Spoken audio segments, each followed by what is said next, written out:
tout était ficelé. Ou en tout cas particulièrement bien engagé.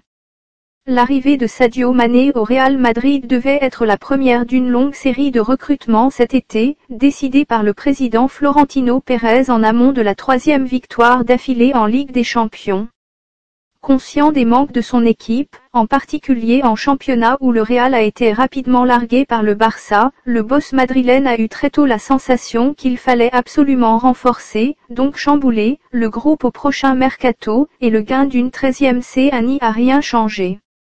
Madrid attend du lourd cet été. Et cela devait donc commencer avec Sadio Mané. L'attaquant sénégalais de Liverpool, 26 ans, était prévu pour être le premier étage de la fusée mercato du Real. Sadio aurait même été en contact avancé pour signer, grâce notamment au discours de Zinedine Zidane, et être la première recrue d'envergure cet été. L'intérêt de longue date, une rumeur côté espagnol avait déjà fuité sur le sujet il y a un an, s'était même encore renforcé après la finale de Ligue des Champions où, au relais d'un Mohamed Salah sorti prématurément, l'ancien Messin avait été de loin le meilleur des Reds, inscrivant le seul but de la rencontre en faveur du club anglais.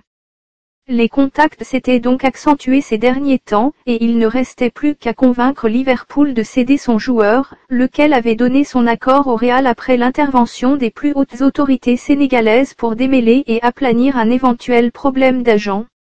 Mais le départ soudain de Zinedine Zidane, lequel avait été en toute première ligne dans cette opération, vient tout remettre en cause. Si la démission du coach français ne signifie pas forcément l'annulation du transfert, elle complique inévitablement les choses. Tout dépendra de son successeur.